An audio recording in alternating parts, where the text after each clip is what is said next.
Praise the Lord. கர்த்தருக்கு பிரியமானவர்களே, கர்த்தரின் பரிசுத்த நாமத்தினால் உங்கள் யாவரையும் வாழ்த்துகிறோம்.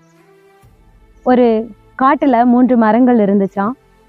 அந்த 3 மரங்களும் பேசிக்கொண்டதான். ஒரு மரம் சொன்னதான், நான் வளர்ந்து பெரியவனாகி ஒரு ராஜாவுடைய வீட்டுல கட்டிலா மாறுவேன், அங்க நான் சந்தோஷமா இருப்பேன்னு சொன்னதான். இன்னொரு மரம் சொல்லிச்சாமா, நான் வளர்ந்து பெரியவனாகி பெரிய போட்டாக மாறி அநேக சரக்குகளை என் மேல ஏத்திட்டு போவாங்க, அதனால நான் சந்தோஷப்படுவேன்னு சொல்லிச்சான். இன்னொரு மரம், நான் வளர்ந்து பெரியவனாகி வானத்தளவு போய் ஆண்டவரையே நான் பார்ப்பேன் அப்படின்னு சொல்லிச்சாமா. ஆனா அது நினைத்ததெல்லாம் நடக்கல. மரங்கள் வளர்ந்து பெரிதாகின. அப்போ அந்த மரங்களை வெட்டும் பொழுது அந்த மரத்தை, ஒரு ராஜாவுடைய முதல் மரத்தை ராஜாவுடைய வீட்டுல மாட்டு தொழுவத்துல முன்னணியாக பயன்படுத்தப்பட்டதாம். அதை கண்டு அது மிகுந்த கவலை கொண்டதாம். இரண்டாவது மரம் பெரிய போட்டாக மாறணும் என்று ஆசைப்பட்டது. ஆனா ஒரு சின்ன கப்பலாக மாறியது.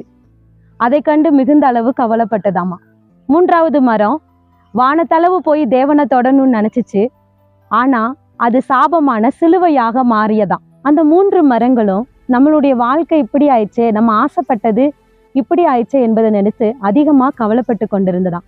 சிறிது நேரம் கழித்து அது யோசிச்சு பார்த்ததாம், பரவாயில்ல, நம்ம பெருசா ஆசைப்பட்டோம், ஆனா அதை விட பெஸ்டான ஒரு காரியத்துக்கு கடவுள் நம்மளை பயன்படுத்தி இருக்கிறாரு. சாதாரண ஒரு ராஜா வீட்டுல தான் நான் கட்டிலாக விரும்பினேன், ஆனா ராஜா வீட்டு முன்னணியில நான் இருந்ததுனாலதான் அங்க கடவுளே வந்து பிறந்தார் என்பதை நினைச்சு சந்தோஷப்பட்டதாம். இன்னொரு மரம், நான் பெரிய போட்டாக மாறணும்னு நினைச்சேன், ஆனா சாதாரண கப்பலா மாறினதுனாலதான் அங்க கடவுளே வந்து பிரசங்கம் பண்ணினாரு என்பதை நினைச்சு சந்தோஷப்பட்டதாம். நான் வானத்தளவு உயர்ந்து கடவுளை பார்க்கணும்னு நினைச்சேன், ஆனா அந்த கடவுளே என் மேல வந்து அடிக்கப்பட்டிருக்கத நினைச்சு நான் சந்தோஷப்படுறேன் அப்படின்னு சொல்லி அந்த 3 மரங்களும் சந்தோஷப்பட்டு கொண்டதாங்க. இது போல தாங்க நாமளும் நம்ம வாழ்க்கையில நம்ம மாமிச சிந்தையின்படி அநேக காரியங்களை பட்டு ஆசைப்பட்டு கவலைப்பட்டு கொண்டு இருக்கிறோம். நாம இப்படியெல்லாம் வாழணும் என்று ஆசைப்படுறோம். ஆனா தேவன் நம்ம மேல ஒரு திட்டத்தை வைத்திருக்கிறாரு. நாம நினைச்ச காரியம் நடக்கலன்னு கவலைப்படுறத விட அந்த மரங்களை போல தேவன் கொடுக்கிற ஆசீர்வாதத்தை நம்ம பெற்றுக்கொண்டோமானால் அது சிறிய ஆசீர்வாதமாக இருந்தாலும் சரி, அது பெஸ்டா தாங்க இருக்கும். நாம் நினைத்த காரியம் நம்ம வாழ்க்கையில நடக்கலையே என்று கவலைப்படக்கூடாது. கர்த்தர் நம் வாழ்க்கையில செய்கிற காரியங்கள் மிக பெரிதாக தான் இருக்கும். அது நம்ம ஆசைப்பட்ட காரியமா இல்லாமல் கூட இருக்கலாம். ஆனா நம்ம ஆசைப்பட்டதை விட ஒரு பெஸ்டான காரியத்தை தான் நம் வாழ்க்கையில நமக்கு செய்வார். அதுதான் நமக்கு நன்மையாக இருக்கும்.